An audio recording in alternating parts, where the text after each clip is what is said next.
Hey, there we are. Hey, hey, hey. It is the Rick and Dave Real Estate Solutions podcast. I'm your host, one of your hosts, Dave Stein. I am a real estate agent, real estate investor, commercial real estate broker, wearing too many hats, but loving every minute of it. Joined today with me is my co host, Rick. Rick, tell us about yourself. I'm Rick Baim. I'm like Dave. I'm a commercial real estate broker. I'm a Pace Morby Gator and Sub Two real estate investor. Um, and today we're joined by Lance Riggen.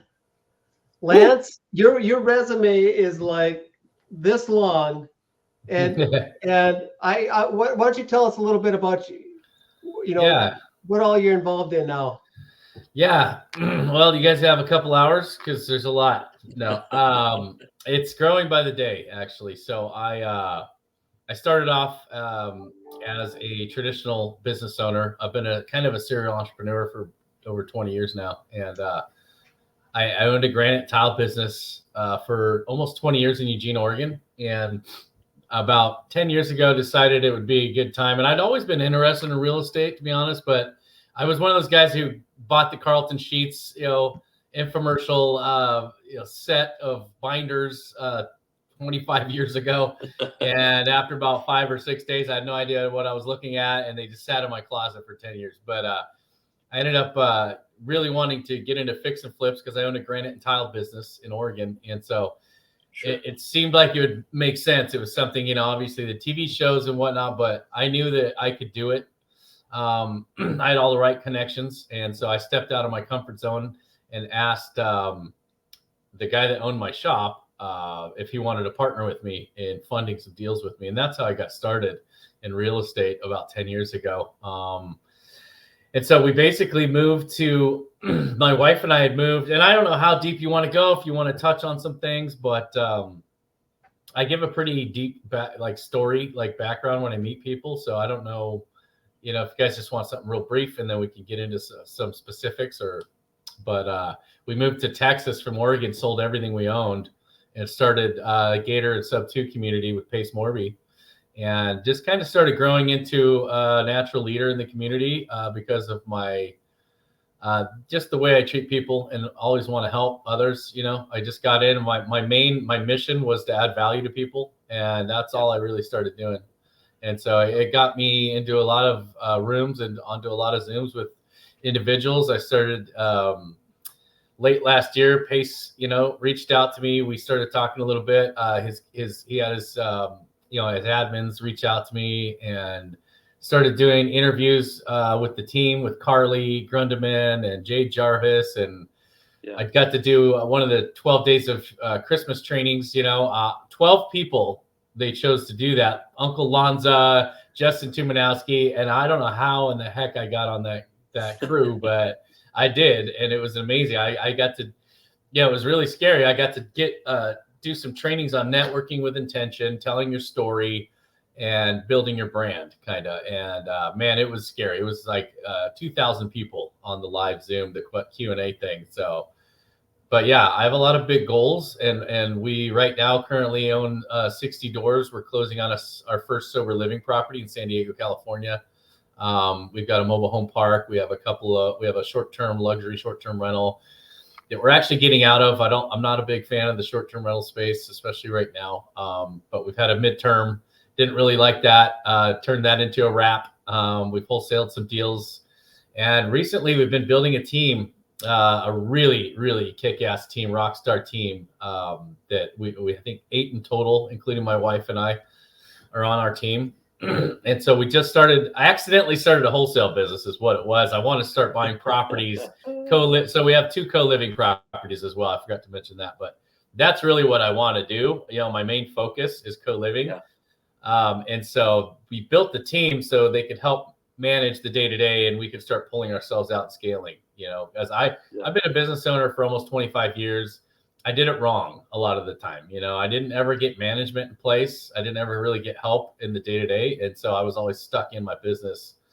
And I got burned out, and I just, the flame fizzled, in that business. And I was basically a firefighter really towards the last few years. Right. For sure. So running around putting out fires, you know, and I don't want to do that again. I'm going to be 47 years old this year. I want to travel the world. I want to spend more time with my grandson, my family. You know, I want to speak on stages. Honestly, I want to start a coaching platform. I'm writing my first book. You know, I got a podcast going with Jake Villarette. We just started. I haven't officially launched yet, but there's a lot of things I want to do. I want to be able to get into bigger rooms and bigger groups, you know, and add value to more people. So Dave, what we should have had Lance on when we did our fear podcast. We did it. You nailed it all. An episode on fear. And you would have been perfect because you have none. Right. Fearless. Well, I mean, you've done exceptionally well at combating fear. Put it that way. Exactly. Yeah, you can't let fear run your life, right? I deal with it on a daily basis like everyone else, but I silence it. I basically look at fear and doubt as the little devil on my shoulder, like the little angel, the little devil. Yeah. And I kind of just flick it off my shoulder. Once I recognize it, I go, nope, those aren't my thoughts, right? That's not me. It's my subconscious mind trying to tell me I can't do it. I'm not good enough. Shut up. Go away.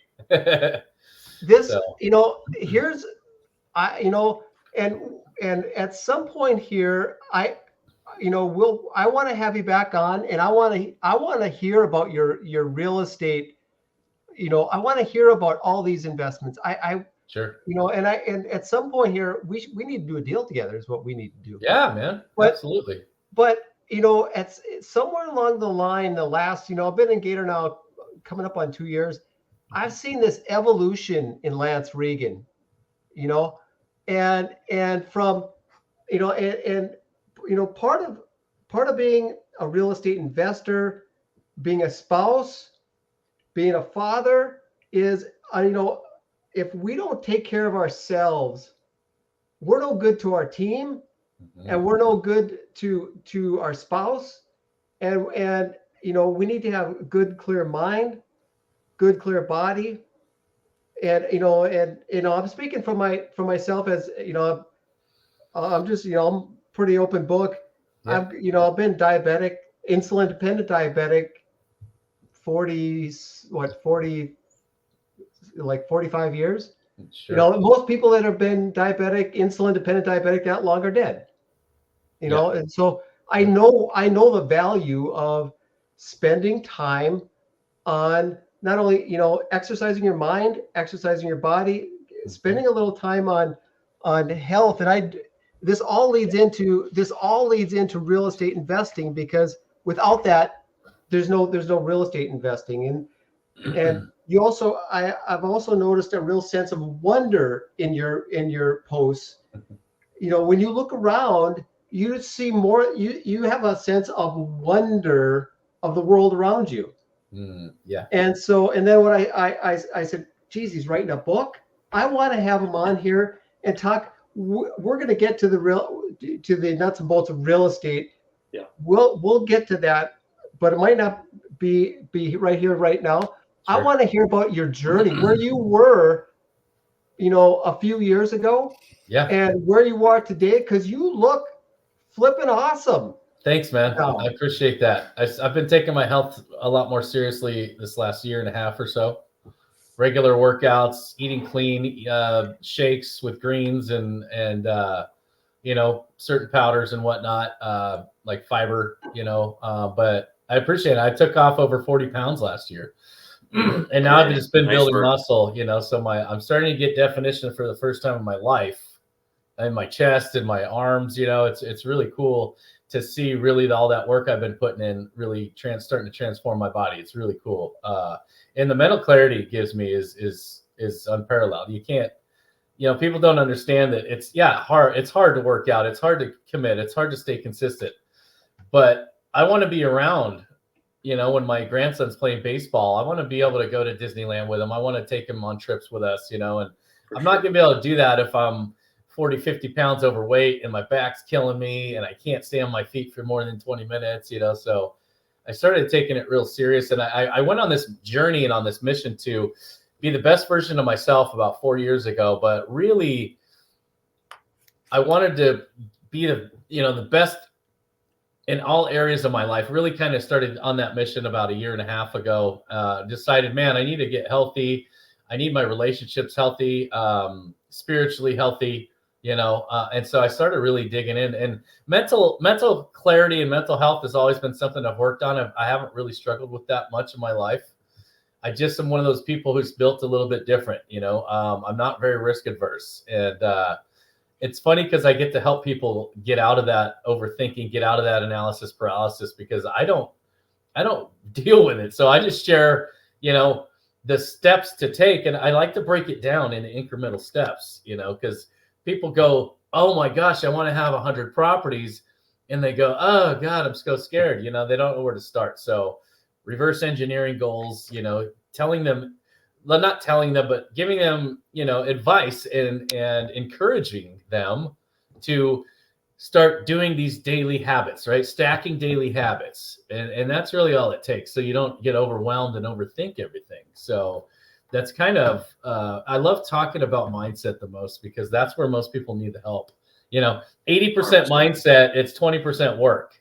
Once you really, and I like to kind of say it like this, you go from hope, I hope I could do that, or I wish I could do these things, to this place where you start taking action.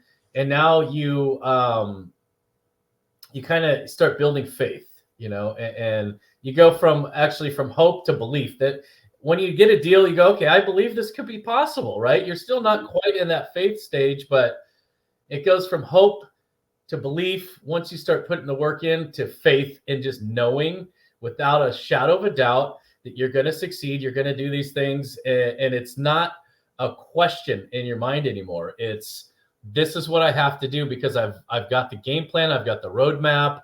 I know what I have to do every day. I know what I have to do this month, this quarter, this year, next year, to get me to my goals, and that's really, really, really powerful when you get to that place in your life. And that's where I'm at now. And it's been a total transformation this last couple of years. And a lot of it has to do with just the gratitude that I get, in the outside world. You try and help your friends and family when you're more successful or you're doing more things. They think you're lucky, right? And they don't understand that you work really hard and you put in a lot of hours and you make mistakes and you make changes and corrections. It's not some kind of magic thing that I'm magically more successful than you, right? And so 100%. All that advice and all that guidance and all those seeds I've tried to plant, it's like, it's like in the Bible, it says some seeds are going to land on the sidewalk, basically, right? And not sprout. And that's how I feel like most of my life has been, just trying to help people, but they just don't take it the right way. They take it like, they would take it like, oh, you think you're better than me, right? Yeah. Out of context. A sliver of jealousy. Right. And so getting in this community and starting to offer value from my prior life, all the years of entrepreneurship, all the businesses I've had, all the network marketing I've done, all the Chamber of Commerce meetings I've been to, those types of things. And in real estate, I had already like 7 or 8 years in creative real estate experience. I just decided I'm going to pour this into everybody I talk to. And that's my main focus. I believed what Pace said, and I've been hearing it over and over and over. Some of my favorite authors like John Maxwell, Brandon Turner podcast, Bigger Pockets podcast, all these people I've been following that kept saying the same thing. And so I was kind of lost when I got into the community. My wife and I took 6 months off when we sold our business, right? So we were like, I was a little rusty. So I go to BPCon in San Diego in 2022, in October of 22. And that's when I heard about Pace, and from an Uber driver, actually. Pace actually had his team make a commercial about it. It was so cool for the Gator community. But I heard about Pace from the Uber driver. Funny enough, he was at the conference. I didn't even know who he was. And we decided, man, we looked him up on YouTube, literally in the Uber, and was like, wow, like within 2 days we joined the Gator community. And I was like, we need to pivot, right? It was that point where I was like, flipping houses isn't going to make sense right now in this market that's coming up. We need to pivot and figure something else out. And we just got in, and I was flailing around for a few months, right? I didn't know where I fit in, what all this new stuff was about, and the shiny objects, and everywhere. And, and I read this. Thing. Oh, bro, it's so hard. I tell people every single day. I try to warn people about the shiny object syndrome. But but so I read this book by Hal Elrod called The Miracle Equation. And I love books. I'm an avid reader. I have been for 20 years, really, really consistently this last handful of years. I listen to audiobooks when I work out, 5 days a week, and I read physically every single morning. I don't turn my phone on till 9 a.m. People are like, what? I start my day off intentional and I end it intentional. That's what sets me apart from a lot of people. I have a very rigorous morning routine, and every day, pretty much, at least 5 days a week, I go through that routine. So I stack wins every morning. But to circle back, I read this book. I was kind of flailing, and I go, man, Hal Elrod was speaking to me, pierced my soul. He's all, what is your mission in life? And I was like, whoa, I feel like I need to figure this out before I take one step further, And that's really what opened the doors for me. It opened the floodgates. I decided, I wrote it down in the book. I said, it's like I said, I was thinking, man, can this really be true? Can you actually really build a business and a legacy just helping other people? And I was conflicted about it, because you hear it all the time. It wasn't until I sold out completely and really helped other people. And I had already sold out. I'd sold everything I owned, moved halfway across the country to a foreign land. I didn't know a damn person here, and so I said, man, adding value to people. And that was my main goal. And, honestly, I created a 6-figure income last year in my first year. Being a connector, picking up deals, started putting some acquisition fees on my deals that I was picking up. And so it was an incredible journey, man. But there was a lot that went wrong. And, I think it's important to talk about that too, because people don't really talk about that much. So it was a roller coaster. It still is a roller coaster ride. Every day you just don't know what's around the corner, So yeah. Lance, you mentioned 4 years ago. That's kind of when was there a catalyst? What was the switch? Yes. What was the I need to realign. I need to focus. I need to do this. Buckle up, guys. You ready? All right. Yeah, this is a very impactful story. And this is actually this is the precursor to my book. So 4 years ago, October of 2022, right? My birthday's in October. So right around the corner of my birthday, I had been going salmon fishing on the coast in Oregon for a number of years for my birthday for a few days. So I have a travel trailer. I've had a travel trailer for a while, but so I get home from work. My wife and I work together, in our granite company, and I get home and my travel trailer's gone one day. It's about maybe 4 or 5 days before my fishing trip. First thing I was like, what in the hell is going on? Where's the trailer? She goes, I need to talk to you and the kids inside. And so my heart kind of, palpitated a little bit. And I was like, oh, what's this? After 20 years together, mind you, 2 kids, my daughter just had her grandson. We walk in the house, she sits down and has a letter, and she reads this letter to me and my kids. And I'm going to try and get through this without getting too choked up. She reads me and my kids a letter, says that she needs a 90-day sabbatical. She's got some past issues coming up to haunt her, right? Trauma. She doesn't feel like she has an identity. She's her only identity, she said, was that she was my wife. She was, the mother to her children. But other than that, she felt kind of lost. And she basically stood up. I didn't hear a lot of it, to be honest with you. I was really kind of a little more self-centered at the time. I was in a selfish mindset. I was pissed off about my travel trailer being gone, and I was pissed about my fishing trip. Here's my wife saying she's leaving me. And I was so self-focused on myself at the time. I didn't hear half the stuff she said because I was really angry. And she stood up bawling, gave the kids a hug, asked for a hug for me, and I refused. And she walked out.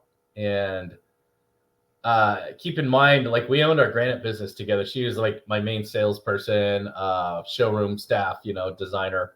So I had to see her at work. I thought she was going to leave, but she didn't leave.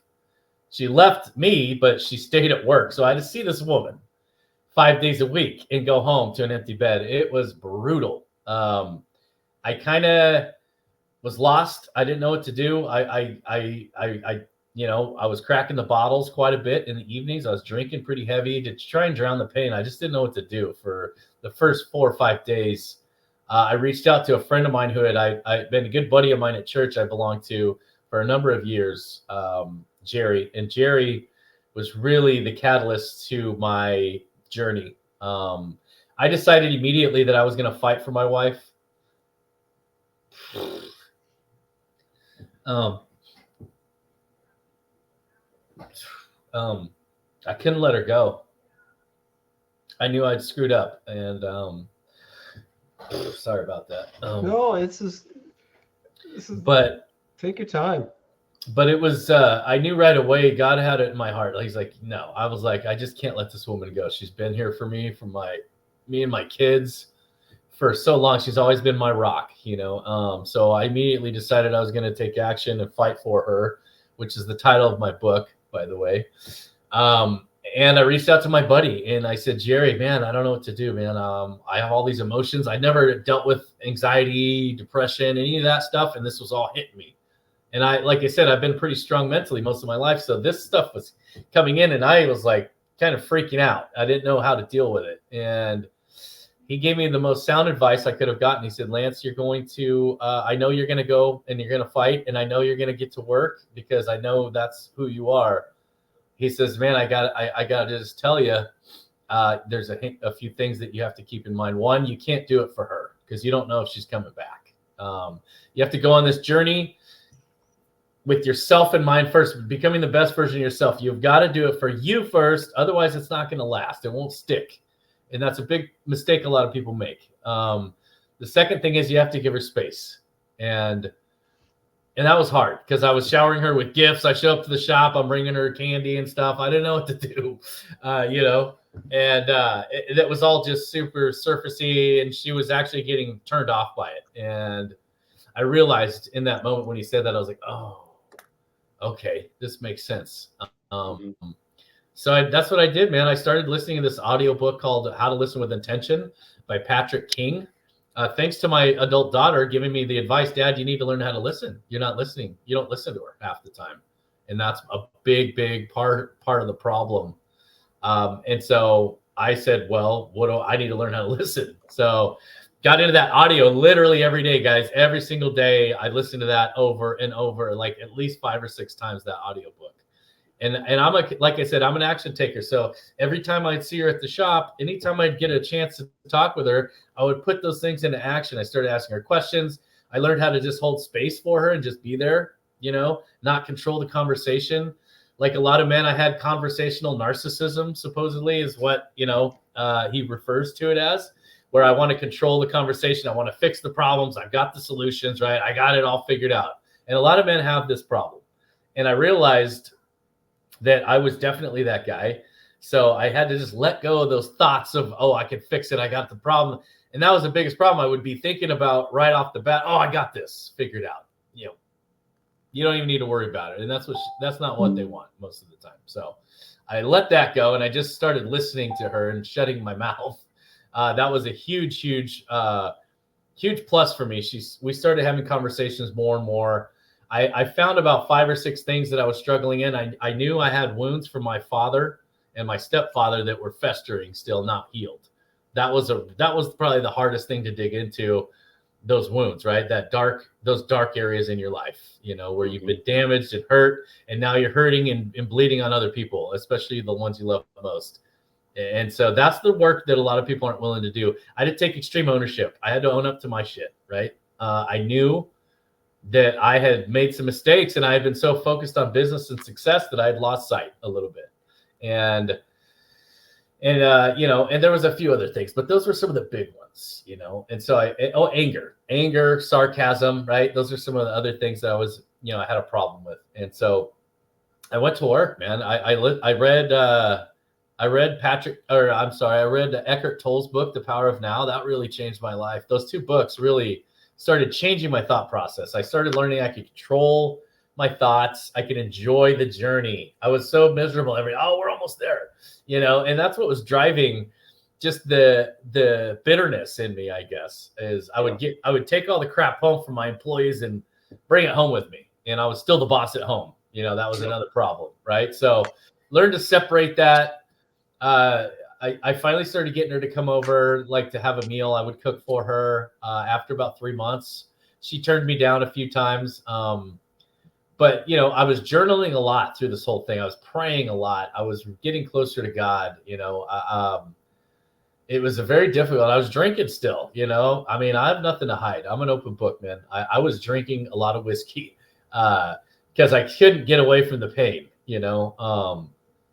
And I just refused to believe. In here, it was tough. It was a battle here, but in my heart, I knew she was going to come back to me, and I just basically kept moving, and she started noticing some changes in it. There's a lot more to it, but towards about the end of the 6 months she was gone, she decided one day, we had a conversation, and she realized that I was being authentic, and she knew, but there was a certain conversation we had about, I just told her, look, I don't care what you've done. I don't care if you've seen other people. I don't care about any of that, right? I love you, and I will accept you, for whatever. It doesn't matter. None of that stuff's going to matter to me. I just want you to know that, because I found out later that she was done with me completely. She just tried to give me, a friend of her, one of our coaches, a life coach that we were using, said, look, this is very drastic, right?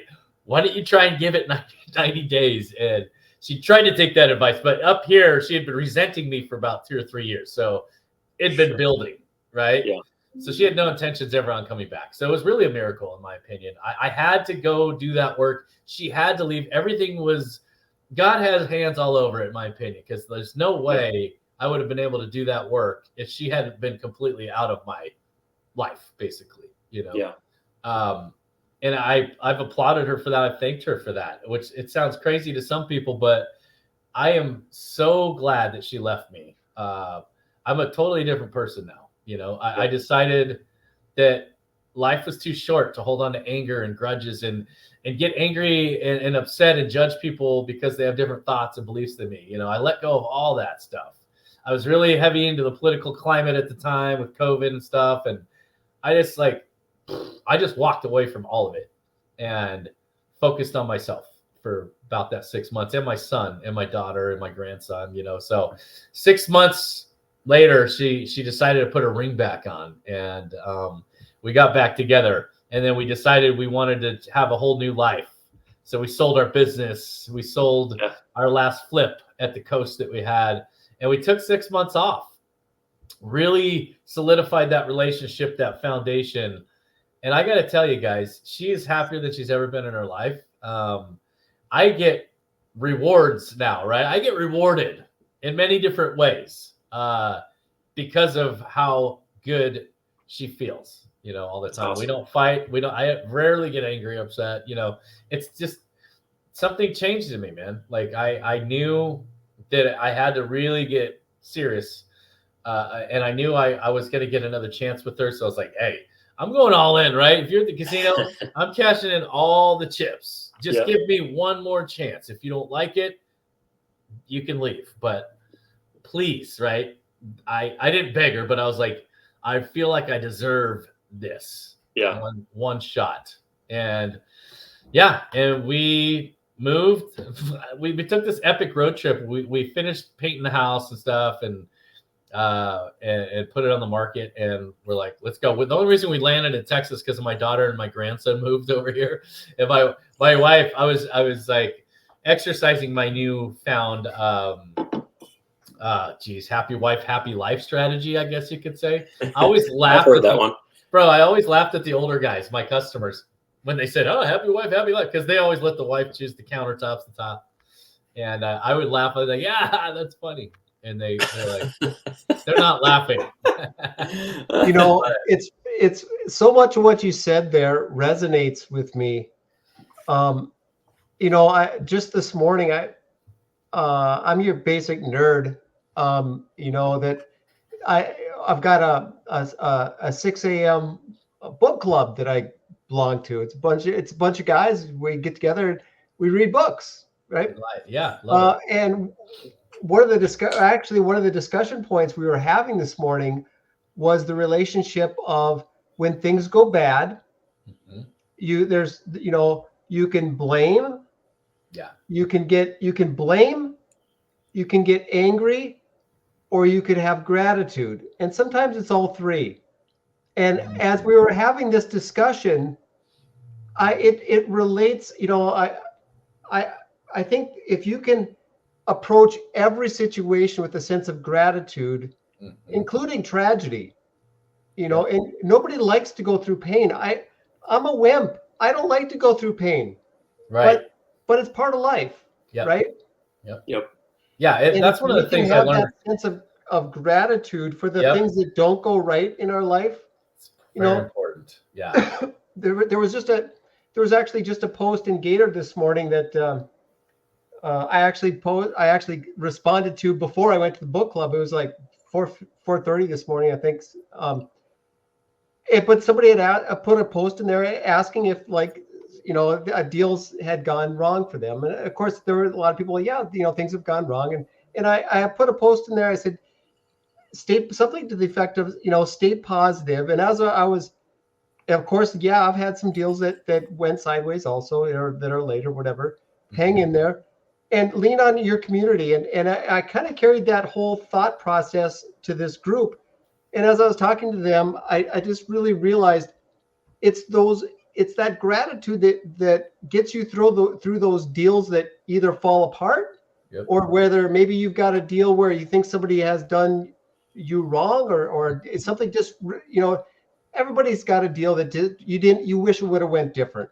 Yeah. But it's when you take that sense of gratitude and you say, change me so that the next time this happens, I can deal with it better.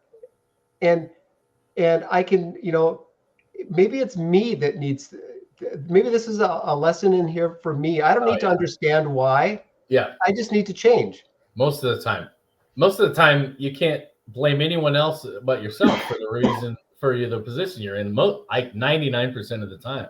That's something I learned. It's like that extreme ownership, that's a huge part of my journey. Is fantastic. Most people aren't willing to take ownership, and they blame everybody. Like you said, it's very common.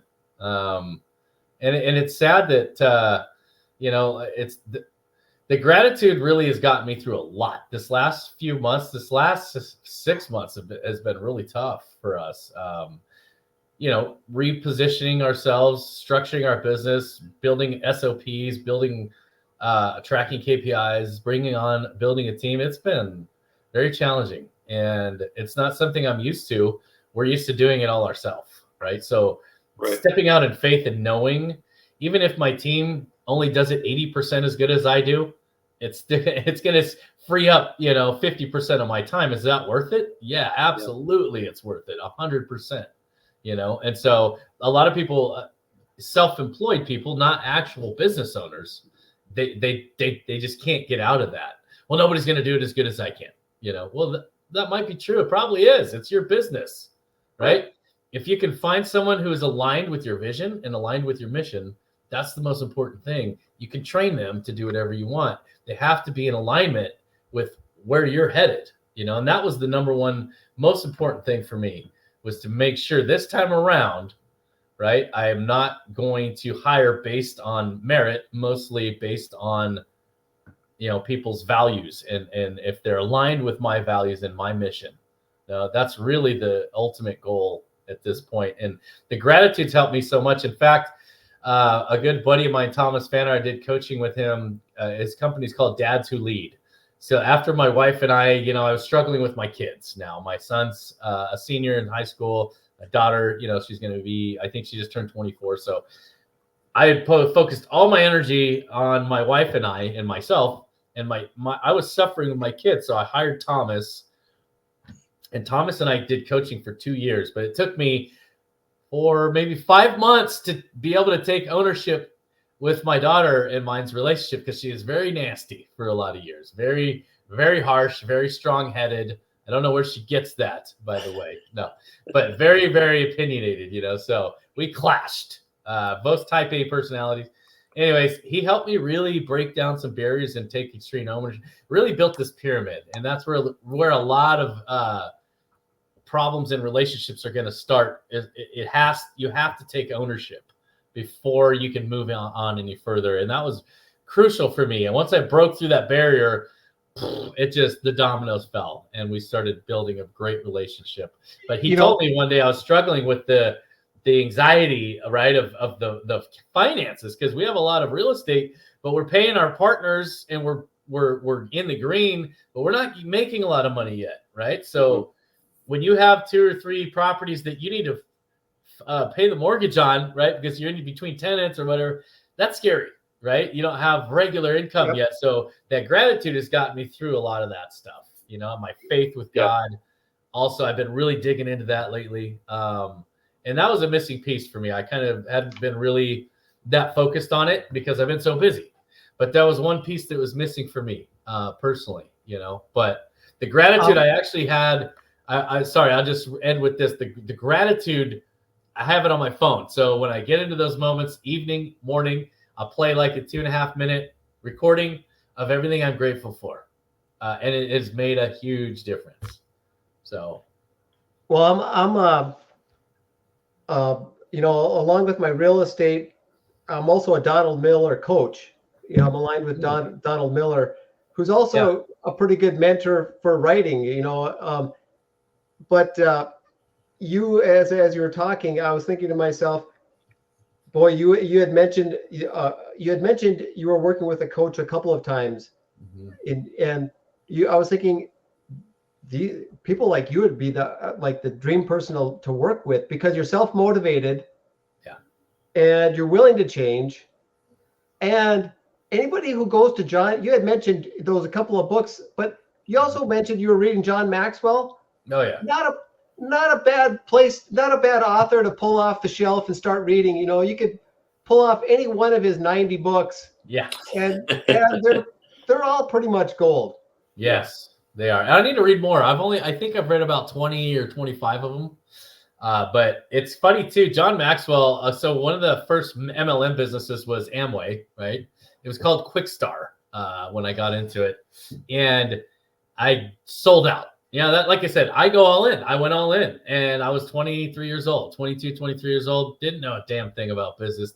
I had come from a pretty rough upbringing, ran the streets, got in a lot of trouble.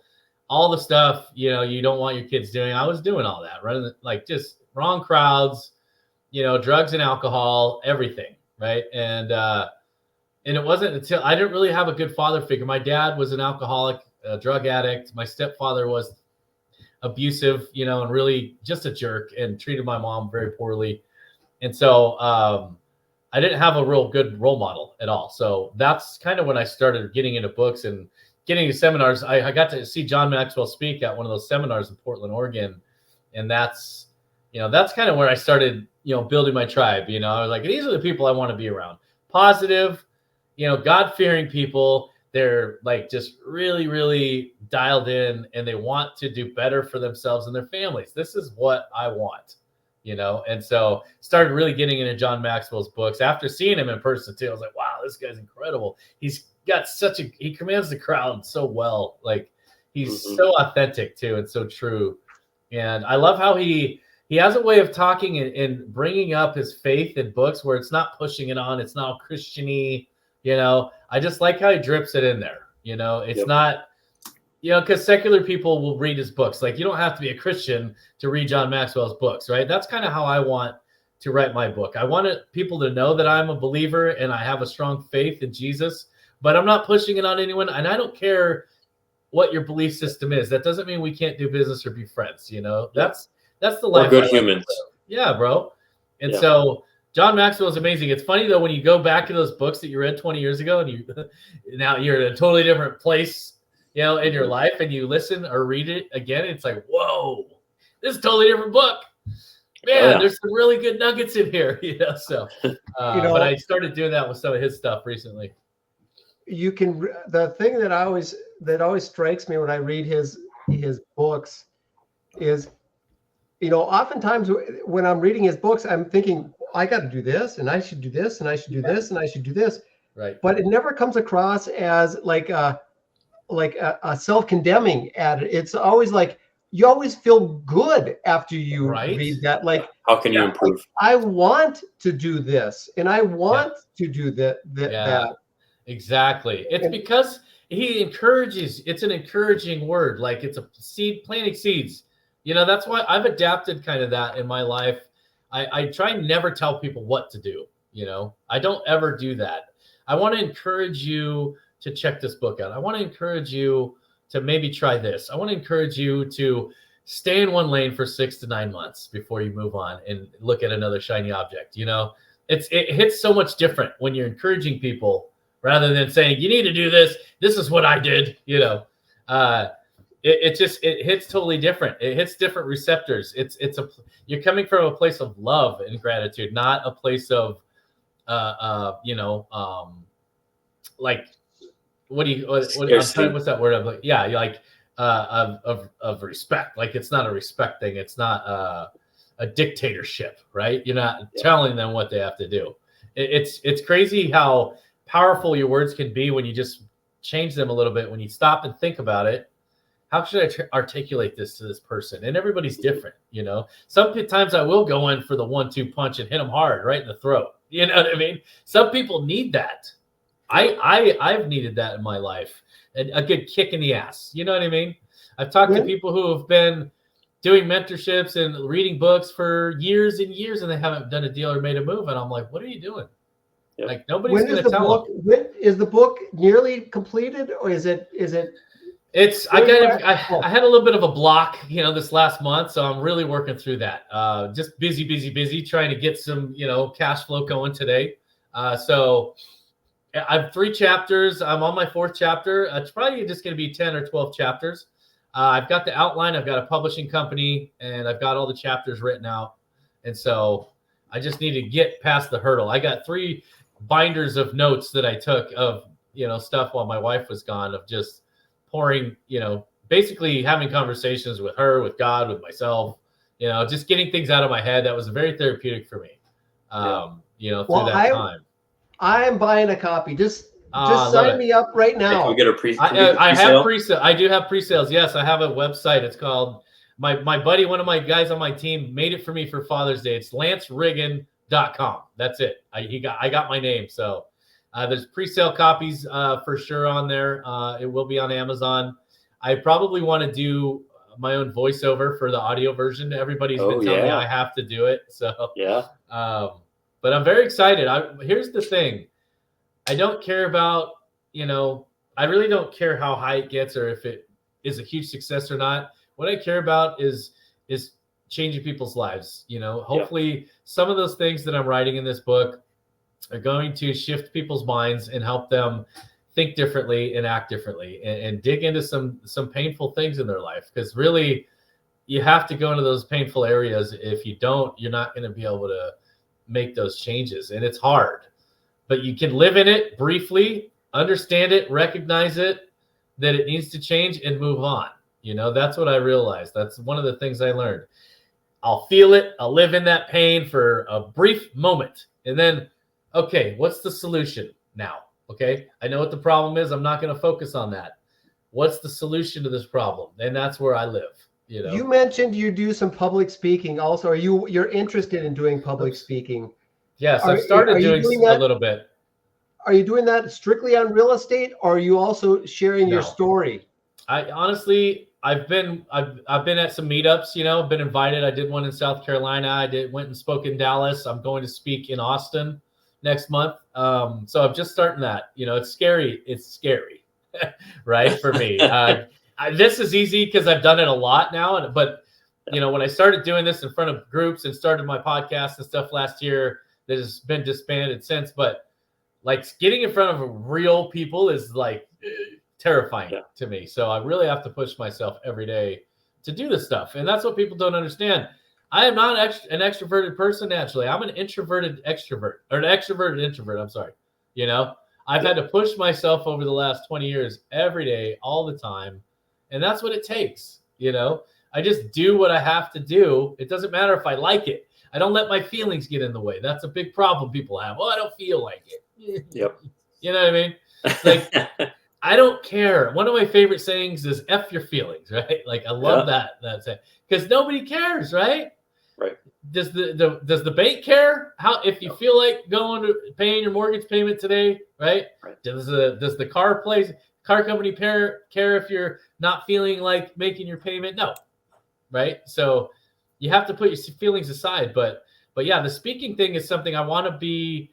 I know I'm going to be speaking on stages, and so this is a good start. These meetups, you know what I mean? That's where I want to start. So, I think you would be fabulous talking in either. And if it's okay with you, I would love to have you back on. And let's talk about your real estate. Real estate. Yeah, talk about for sure. Something that I want to encourage anybody who's watching this though is if you have the opportunity to go out and do some public speaking, whether it be meetups are a great place to go out and meet people. Everybody's going to be scared. I mean, I know exactly what you were feeling. I gave a talk at was it March or April, Dave? Yeah, somewhere around there. At Fargo Moorhead meetup, and it was a little nerve wracking because you've always thinking, well, am I good enough? Am I? Who am I? Yeah. And something, one of the things that made it so worthwhile is I got a call that night about 11:15 at night, Lance. It was I added a couple of slides at the very last moment and I threw in a couple of slides it was on safety of money actually. And I went through and I had a lot of questions that night. I went way over because there were so many questions and it was the people there were really involved. They wanted your information. Yeah. But I got a call at 11:15 and it was somebody who I recognized her voice. It was a lady that was there, and she immediately broke down and she started to cry, and she said, "Thank you for for what you said and the information that you shared." And dang it, I that to me, I still get chills down my spine when I think about that. Yeah. Because it was just nice that. It's not, and that's not about me. It was just the fact that I was so glad that she got something from that. The gratitude. We're not used to that. The real world doesn't promote it. I don't feel like, I think that's amazing, man. I've had that same thing happen to me. It's this, you can't explain it. It's hard to explain that feeling. I want to have you back and let's talk about where you're going in the end of 2024 and looking ahead to 25. Love it. And where you think some good, where the opportunities are going to be, whether it be, you mentioned co-living. Yeah, co-living and sober living. Whatever you let us know where you think the possibilities are. Yep. We'll get you on and we'll make hay. I love it. And I didn't even answer your question. You asked what I speak on, and I don't speak on real estate much because you can look up 1,000 videos on YouTube. And if you're in the community, there's so much training on real estate, all the different things. Why would I do that? It doesn't make sense to me. I like to talk about mindset. I like to talk about relationships. I like to talk about networking with intention.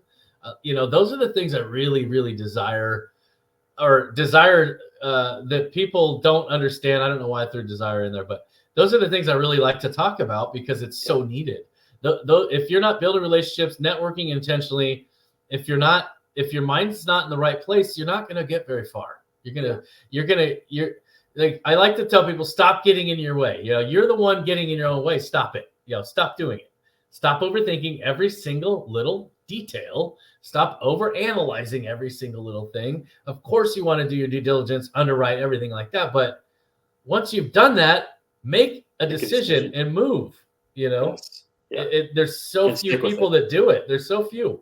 People don't understand that there's only 10% of the sub-2 Gator community that are really building successful businesses, and 1% who are really going to change their lives and build a legacy. Those are just the statistics with anything.